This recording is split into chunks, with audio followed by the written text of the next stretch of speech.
Hello everyone, स्वागत है आप सभी का अनअकैडमी के हमारे इस प्लेटफॉर्म पर। साथियों, ये सप्ताह आज़ादी और आज़ादी की वर्षगांठ मनाने का अवसर है। इस मौके पर पूरा देश आज़ादी के रंग में रंगा हुआ है और इसी मौके पर हमारे लिए ये ज़रूरी हो जाता है कि हम अपनी इस आज़ादी के प्राप्ति के क्षणों की ओर जाकर के एक नज़र डालें। आज हमारा देश जिस मुकाम पर पहुंचा है, उस मुकाम पर पहुंचने के लिए हमने क्या तैयारियां की थीं, क्या हमारी रणनीतियां थीं और क्या हमारे एक्सपेरिमेंट रहे जिसके माध्यम से हम आज यहां तक पहुंचे हैं। हिंदी के प्रसिद्ध उपन्यासकार यशपाल की एक पंक्ति मुझे याद आ रही है कि इतिहास विश्वास की नहीं, विश्लेषण की वस्तु है। वो कहते हैं कि अगर हम अपने इतिहास को जानना चाहते हैं तो हमें इतिहास पर विश्वास नहीं कर लेना है आंख मूंद करके, हमें उस पर विश्लेषण करना चाहिए। तभी हम आने वाले भविष्य के लिए कुछ झलकियों और कुछ संकेतों को प्राप्त कर पाएंगे। तो साथियों, विज्ञान एवं तकनीक की दुनिया में भारत की प्रगति जिस तेजी से हुई, उसका लोहा आज पूरी दुनिया मानता है। हमारे बहुत सारे वैज्ञानिक संगठन हैं और बहुत सारे ऐसे संस्थान हैं जिन्होंने भारत की प्रगति में निरंतर अपना सहयोग और अपना योगदान दिया। जैसे हम कई ऐसी संस्थाओं का नाम आज ले सकते हैं जो दुनिया की शीर्ष संस्थाओं में शामिल हैं। इसमें से इसरो का नाम किसी से नहीं छिपा, DRDO जो भारत के डिफेंस और रिसर्च को आगे बढ़ा रही है, भारत का न्यूक्लियर प्रोग्राम जो भारत को दुनिया के कुछ चुनिंदा परमाणु शक्ति संपन्न राष्ट्रों की सूची में शामिल करता है। क्या रहा होगा वो इतिहास, क्या रही होगी वो यात्रा। वैसे तो किसी भी देश की इतनी लंबी विकास यात्रा को किसी एक सेशन, किसी एक प्रोग्राम में समेट पाना संभव नहीं होता, लेकिन अगर हम इसका एक एल्बम देखना चाहें तो हमें बहुत सारी तस्वीरें वहां पर दिखाई देंगी। तो आप सभी का बहुत बहुत स्वागत है आज़ादी के सप्ताह में। साथियों, आगे बढ़ते हैं उससे पहले एक जानकारी आपके साथ साझा कर दूं।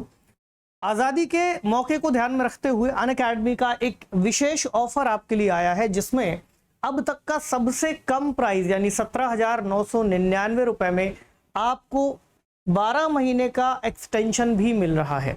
तो इस ऑफर की खास बात यह भी है कि अगर आप 2026 या उसके बाद के प्रीलिम्स एग्जाम को क्वालिफाई कर लेते हो तो आपको दिल्ली जाकर के मेंस की तैयारी ऑफलाइन करने का मौका मिलेगा। तो आपकी बोर्डिंग से लेकर के आपकी तैयारी, आपके टेस्ट सीरीज, आपके इवैल्यूएशन और तैयारी की रणनीति में मेंटर्स का सपोर्ट आप सभी को मिलने वाला है।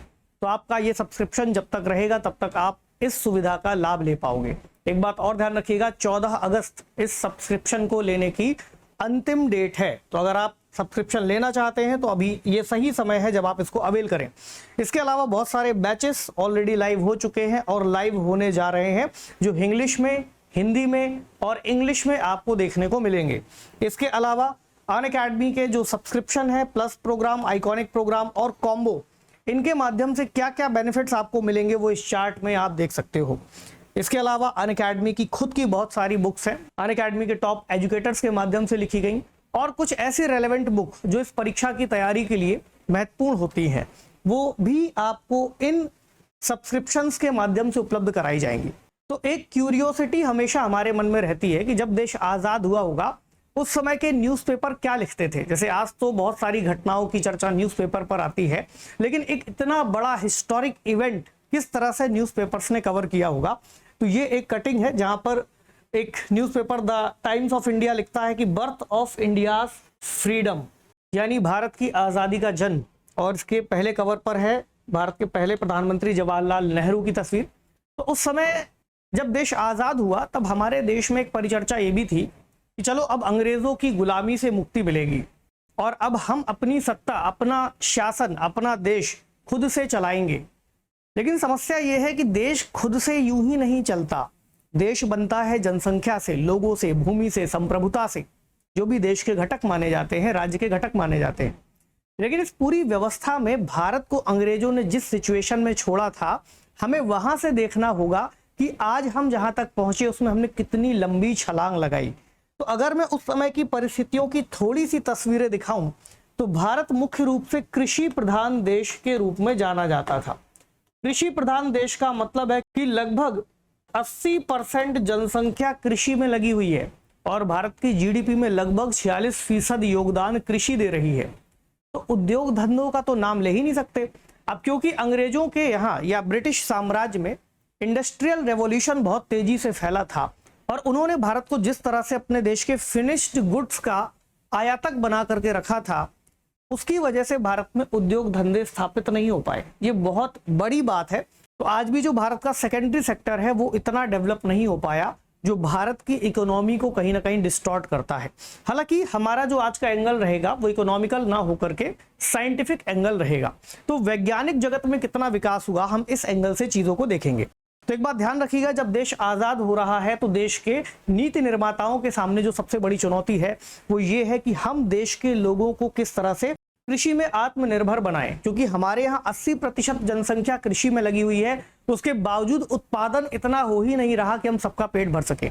ये वही समय है जब भारत अमेरिका, ऑस्ट्रेलिया और कनाडा जैसे देशों से गेहूं, चावल और अन्य तरह के खाद्यान्न का आयात करता था, जिसमें से एक गेहूं की किस्म PL480 काफी ज्यादा बदनाम भी रही। कई लोग ये कहते थे कि ये वो गेहूं है जो अमेरिका जैसे देशों में वहां के जानवरों को खिलाया जाता है। बहरहाल इस स्थिति से हम पहुंच रहे हैं हरित क्रांति तक।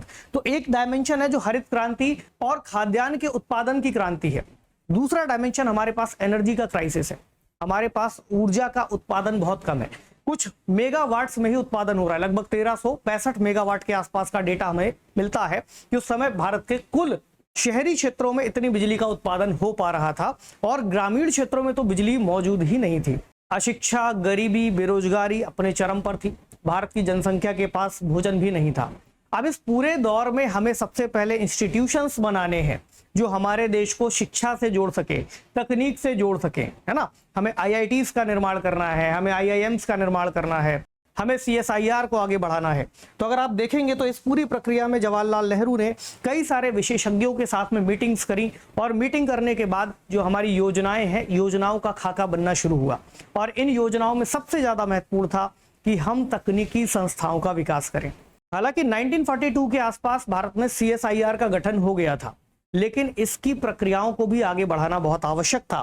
तो अगर आप उस समय देखें तो CSIR जैसी संस्थाएं, जिसे 1942 में ही स्थापित कर दिया गया था, लेकिन इनका प्रयोग आजादी के बाद बहुत तेजी से बढ़ा, और इस संस्था के अंतर्गत कई सारी लेबोरेटरीज, कई प्रकार की संस्थाएं कार्य करती हैं जो रिसर्च और डेवलपमेंट को आगे बढ़ाती हैं।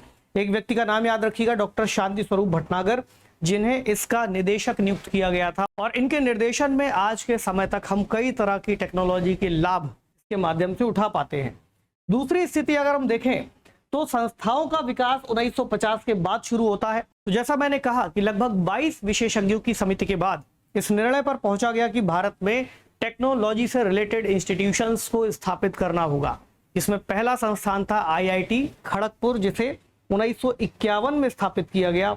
उसके बाद IIT बॉम्बे, IIT मद्रास, और आज लगभग हमारे पास 23 IITs उपलब्ध हैं जो पूरे भारत के बहुत सारे प्रमुख स्थानों पर मौजूद हैं। 2016 के आसपास आप देखोगे तो छत्तीसगढ़, झारखंड, जम्मू कश्मीर जैसे कई राज्यों में IITs का गठन किया गया, और ये बहुत महत्वपूर्ण है हमारे देश में आज के समय। अगर हम तकनीकी दक्षता को हासिल कर पाए हैं, खास तौर से अगर हम बात करते हैं कि अमेरिका जैसे देशों में भारत के लोगों का बहुत बड़ा बोलबाला है। अगर आप दुनिया की बड़ी बड़ी कंपनियों को देखो, चाहे एप्पल, चाहे गूगल या माइक्रोसॉफ्ट, इन सभी कंपनियों में आपको भारतीय लोग या भारतीय स्पेशलिस्ट काम करते हुए मिल जाएंगे। तो ये वही उपलब्धता है जिसकी नींव इस समय पड़ रही है। इसके अलावा दूसरा क्षेत्र आपको देखने को मिलेगा जो हमारी उपलब्धियों का एक बड़ा सेक्टर है, एटॉमिक रिसर्च का एरिया, यानी कि परमाणु का अनुसंधान। यहाँ पर एक व्यक्ति का नाम याद रखिए, डॉक्टर होमी जहांगीर भाभा, जिनके विजन के माध्यम से भारत ने परमाणु ऊर्जा पर रिसर्च करनी शुरू कर दी।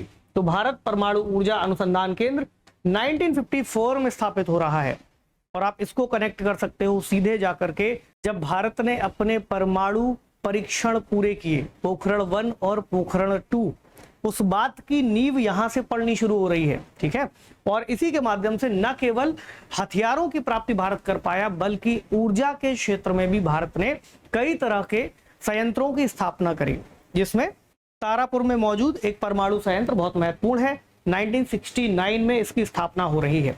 तो भारत का जो परमाणु कार्यक्रम है, इसका मुख्य उद्देश्य शांतिपूर्ण तरीके से डेवलपमेंट करना है। लेकिन यदि दुनिया के अन्य देश, खास तौर से भारत के पड़ोसी देश, इस क्षमता को हासिल करते हैं और भारत पीछे छूट जाता है, तो भारत विकास की इस रेस में दुनिया से कहीं पीछे रह जाएगा।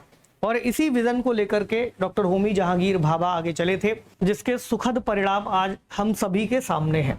इसी तरह से अगर हम दूसरी संस्था देखें जो DRDO है, तो DRDO का गठन 1958 में हो रहा है और इस संस्था को कहते हैं defence research and development organisation. उम्मीद है आप सभी ने इसका नाम पढ़ा होगा, लेकिन हम केवल एक कैनवास तलाश रहे हैं ताकि आजादी के इस उत्सव में देश की उपलब्धियों का भी एक जश्न मना सकें। तो DRDO जो आज के समय भारत के मिसाइल प्रोग्राम, भारत के फाइटर एयरक्राफ्ट, भारत की सबमरीन जैसे बहुत सारे प्रोग्राम से जुड़ा हुआ है, भारत के लिए स्वदेशी रूप से हथियारों के निर्माण में लगा हुआ है। तो कोई भी संस्था उसमें काम कर रहे वैज्ञानिकों और सहयोगियों की मदद से ही आगे बढ़ती है।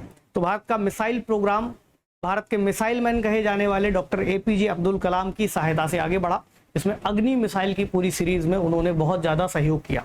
और आज के समय हम जब ब्रह्मोस जैसी मिसाइल्स रशिया के सहयोग से बना रहे हैं, तो उसमें भी स्वदेशीकरण का हिस्सा काफी हद तक मौजूद है। तो ब्रह्मोस और अब ब्रह्मोस 2 मिसाइल भी हमारी डेवलपिंग है, जिसके माध्यम से हम लगभग हाइपरसोनिक स्पीड को प्राप्त कर रहे हैं। ये भी बहुत बड़ा माइलस्टोन है भारत के लिए।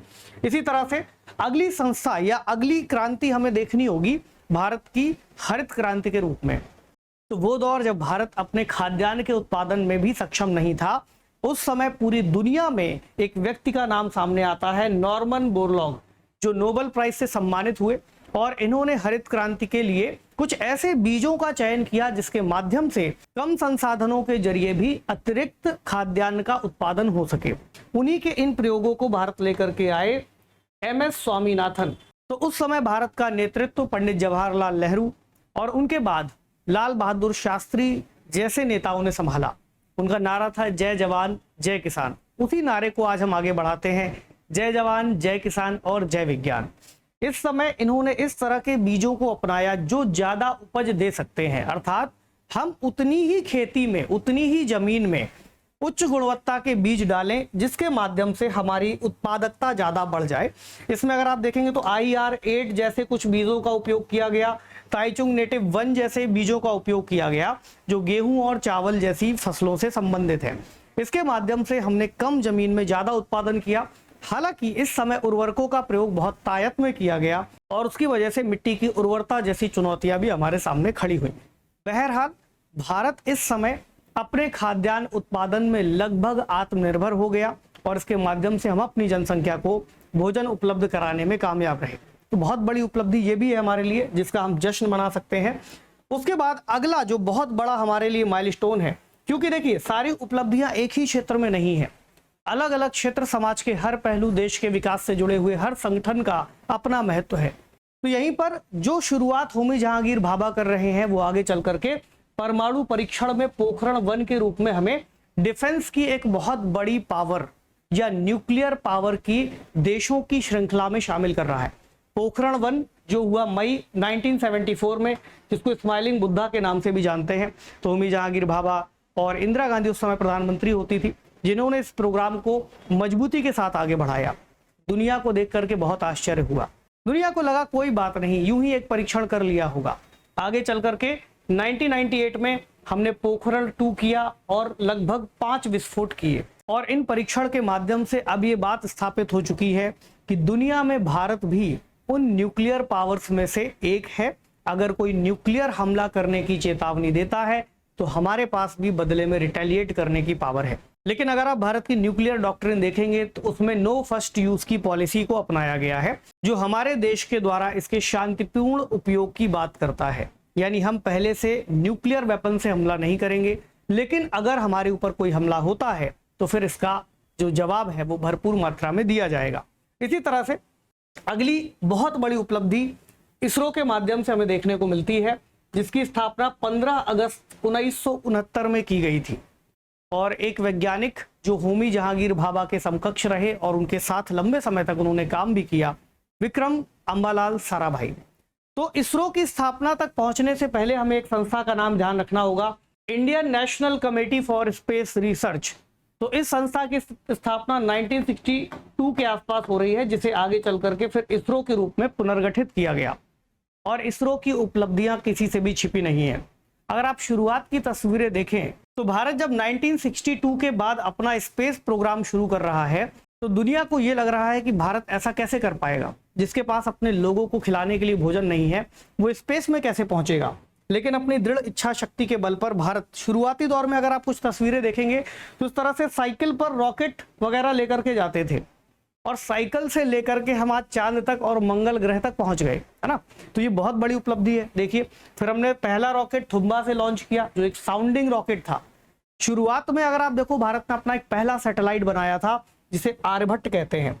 तो 1975 में भारत ने आर्यभट्ट को लॉन्च किया, जिसे उस समय के सोवियत यूनियन के एक सैटेलाइट लॉन्चर से लॉन्च किया गया था। अब समस्या ये थी कि अगर आप सैटेलाइट बना लेते हैं तो इसको भेजेंगे कैसे। तो इसके बाद भारत ने अपना लॉन्चर का प्रोग्राम शुरू किया, जिसमें आप देखेंगे SLV, जो शुरुआती दौर में बनाया गया एक लॉन्च व्हीकल था, small launch vehicle, ASLV polar satellite launch vehicle यानी PSLV, GSLV और GSLV मार्क 3, जिसे आप LVM-3 भी कहते हैं। आज के समय हमारे पास ये तीनों ही रॉकेट ऑपरेशनल है, बाकी के रॉकेट्स का यूज नहीं किया जाता। और आज के समय भारत की क्रेडिबिलिटी ये है कि अमेरिका या दुनिया के कई सारे देशों के बड़े बड़े और भारी सैटेलाइट भी भारत को लॉन्च करने के लिए दिए जाते हैं। इसरो की एक सबसे बड़ी जो काबिलियत है या खासियत है, वो ये तो है ही कि वो बहुत तकनीकी रूप से एडवांस है, लेकिन कॉस्ट इफेक्टिवनेस जो उसको दुनिया की बाकी एजेंसियों से बहुत अलग बनाता है। पूरी दुनिया जहां बिलियंस ऑफ डॉलर, खासतौर से नासा या रॉसकॉस्मोस जैसी एजेंसियां खर्च करती हैं बिलियंस ऑफ डॉलर, वहीं भारत की ये एजेंसी इतने कम बजट में ऐसे कठिन मिशंस को पूरा कर लेती है, जिसमें आजकल बॉलीवुड या हॉलीवुड की उससे कहीं ज्यादा बजट में मूवीज बनती हैं। ये इससे भी कहीं बड़ी उपलब्धि है हमारे लिए। तो आज के समय आप देखो, भारत चांद पर पहुंच गया। हमने 2008 में चंद्रयान 1 मिशन किया, ठीक है, और जिसकी उपलब्धि थी कि उसने चांद पर पहली बार पानी के मौजूद होने के सबूतों को प्राप्त किया।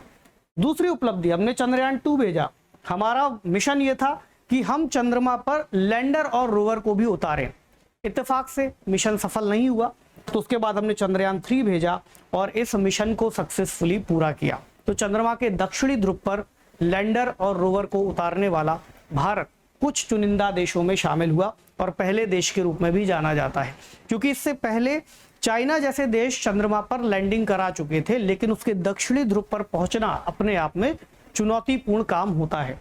इसके अलावा भारत का मंगल मिशन, जिसे आप मंगलयान के नाम से जानते हो, तो अभी जो मैंने कॉस्ट इफेक्टिवनेस की बात कही थी, वो मंगल मिशन के लिए बहुत ज्यादा महत्वपूर्ण है। जितने में अमेरिका जैसे देशों में मार्शियन जैसी मूवी बनती है, उतने में हम सीधा सीधा मंगल मिशन ही भेज देते हैं। तो कल्पनाओं से बाहर निकल करके वास्तविकता में भी हमारे पास उपलब्धियां मौजूद हैं। इसके अलावा बहुत सारे ऐसे माइलस्टोन हैं जो लगातार इसरो प्राप्त करता आया है और आज भी करता जा रहा है। जैसे 103 सैटेलाइट को एक साथ लॉन्च करना हो तो PSLV से हमने क्षमता का परिचय दिया। सूर्य का अवलोकन करना हो तो दुनिया के कुछ ही देश हैं जिनके पास सूर्य के अवलोकन करने से संबंधित तकनीक उपलब्ध है। भारत ने भी अपना आदित्य L1 मिशन 2024 में भेजा है, जो सूर्य के कोरोना का और उसके आसपास बनने वाली सोलर फ्लेयर्स का अध्ययन कर रहा है। तो उपलब्धियां बहुत सारी हैं। आज हमारे पास खुद की नेविगेशन प्रणाली शुरू होने जा रही है। आज हमारे पास खुद के ऐसे ऐसे सैटेलाइट हैं जो सुदूर संवेदन कर सकते हैं, जो मैपिंग कर सकते हैं, जो मौसम के संबंध में जानकारी दे सकते हैं। तो नासा जैसी संस्थाएं इसरो के साथ कोलैबोरेशन कर रही हैं, जिसके माध्यम से निसार जैसे सैटेलाइट लॉन्च किए जा रहे हैं, जो एक तरह से वेदर सैटेलाइट भी है और अन्य तरह की जानकारियां भी हमारे लिए उपलब्ध कराता है। इसके अलावा इसरो के जो फ्यूचर के मिशन है, उसमें अगर आप देखो तो जल्द ही हम अपना स्पेस स्टेशन बनाना चाहते हैं। हमारा गगनयान मिशन जो भारत के लोगों को अंतरिक्ष तक ले जा करके चांद और मंगल जैसे ग्रहों की ओर भी लेकर के जाएगा। मंगलयान 2 जैसे मिशन, चंद्रयान 4 जैसे मिशन, शुक्रयान जैसे मिशन, बुधयान जैसे मिशन, ये सब भारत के आगामी मिशनों को दिखाता है और भारत की उपलब्धियों के साथ साथ भारत की आकांक्षाओं को दिखाता है। इसके अलावा अगर हम दूसरे क्षेत्रकों में नजर डालें तो हमें दुग्ध क्रांति को भी नजरअंदाज नहीं करना चाहिए। जहां पर हमने हरित क्रांति की, वहीं पर दुग्ध क्रांति की, क्योंकि भारत आज के समय दुनिया के शीर्ष दुग्ध उत्पादक देशों में शामिल है और निर्यातक देशों में भी। तो ऑपरेशन फ्लड जिसे 1970 में शुरू किया गया था, इसमें एक व्यक्ति का नाम सामने आता है, डॉक्टर वर्गीस कुरियन। इन्होंने इस क्रांति को जितनी तेजी से आगे बढ़ाया, जिसकी वजह से अमूल जैसे जो सहकारी डेयरी मॉडल हैं, आज वो भारत में बहुत तेजी से फल फूल रहे हैं। भारत में ही नहीं, अभी हाल ही में अमूल ने स्पेन जैसे देशों में भी अपना प्रोडक्ट लॉन्च कर दिया है। तो भारत अभी तक दूसरे देशों के उत्पादों का यूज करता था, अब भारत दूसरे देशों तक अपने उत्पाद पहुंचा रहा है। तो 1980 तक भारत दुनिया का सबसे बड़ा दुग्ध उत्पादक बन गया था और 1965 में हमारा जो दुग्ध का उत्पादन 21 मिलियन टन था वो 1983 तक आकर के 38 मिलियन टन तक पहुंच गया। तो ये तो एक सेक्टर है, उपलब्धियां कई सेक्टर्स में भरी पड़ी हैं। चाहे आप डिजिटलीकरण की बात करें, चाहे आप भारत के इकोसिस्टम को बढ़ाने की बात करें। जैसे भारत में जो दूरसंचार क्रांति है वो 1990 के बाद से शुरू होती हुई या 1985 के बाद से शुरू होती हुई दिखाई देती है, जहां पर सॉफ्टवेयर डेवलपिंग के मामले में भारत काफी ज्यादा अग्रणी है और भारत ने 1990 के बाद से दूसरे देशों को सॉफ्टवेयर्स का निर्यात करना शुरू कर दिया था। इसी कड़ी में हम देखें 1988 के आसपास डीएनए फिंगरप्रिंटिंग की तकनीक का विकास हुआ। तो अगर आप यूपीएससी के सिलेबस को ही उठा लें तो चाहे आप नैनो टेक्नोलॉजी की बात करें, स्पेस टेक्नोलॉजी की बात करें, बायोटेक्नोलॉजी की बात करें, इन सब में भारत का अलग अलग क्षेत्र है। तो मैंने शुरुआत में ही कहा था कि भारत की उपलब्धियां अपने आप में पूरे एक विषय को लेकर के हैं। कोई भी तकनीक इतनी महत्वपूर्ण है और इतना डीप में जाया जा सकता है कि उसमें आप 15 से 20 क्लासेस कर लेंगे तब भी वो विषय पूरा नहीं होगा।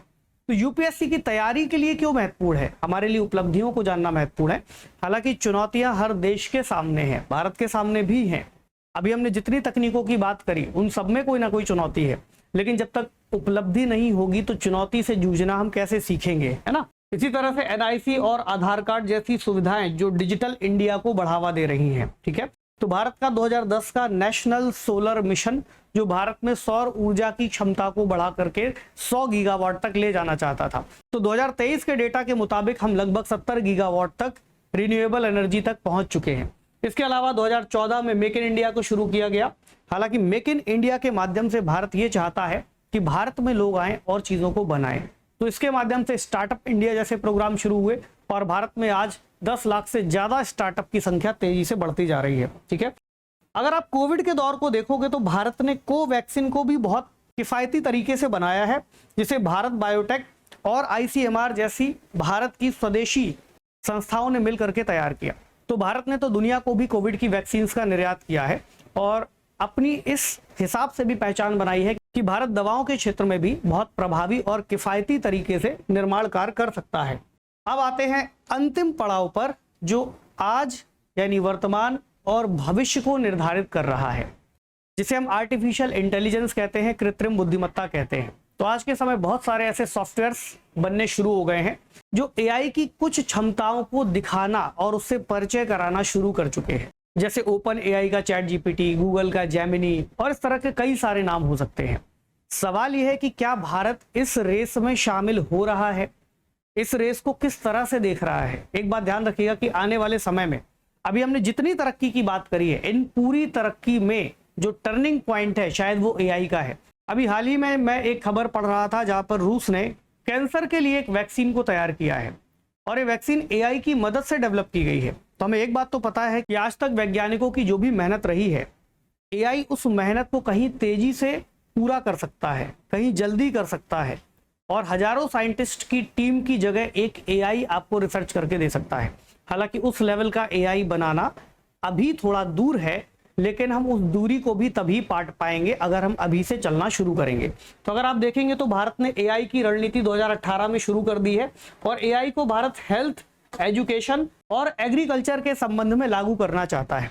इसके लिए भारत ने क्वांटम मिशन 2023 जो क्वांटम टेक्नोलॉजी को एआई से जोड़ करके आगे बढ़ाएगा। इसके अलावा नेशनल एआई मिशन और एआई पर रिसर्च को बढ़ावा देने के लिए बजट का एलोकेशन किया है। तो अगर आप यहां देखें तो भारत ने लगभग 2000 करोड़ रुपए का 2025-26 के लिए एआई की फील्ड में बजट को एलोकेट किया है ताकि भारत आने वाली तकनीकों पर कहीं पिछड़ ना जाए। ब्रिटिशर्स ने हमारे साथ जो भी किया, हमें तकनीक से दूर रखा, लेकिन भारत आज अपनी मेहनत के बल पर उन देशों की सूची में शामिल हो गया जो टेक्नोलॉजी के क्षेत्र में एडवांसमेंट रखते हैं। हालांकि ये बात सही है कि आज भी बहुत सारे ऐसे क्षेत्र हैं जहां पर हमें और बेहतर करने की जरूरत है, जहां पर हमें और रिसर्च करने की और इन्वेस्टमेंट करने की जरूरत है। तो आजादी का ये अवसर हमें बताता है कि भारत ने केवल राजनीतिक तौर पर आजादी प्राप्त नहीं की, बल्कि आर्थिक तौर पर और वैज्ञानिक तौर पर भारत अपनी आजादी का जश्न मनाकर बहुत तेजी से आगे बढ़ रहा है। तो आज के इस प्रोग्राम को यहीं पर विराम देंगे। कमेंट सेक्शन में जरूर बताइए कि आपको प्रोग्राम कैसा लगा। आप सभी को आज़ादी के इस पर्व की बहुत बहुत शुभकामनाएं।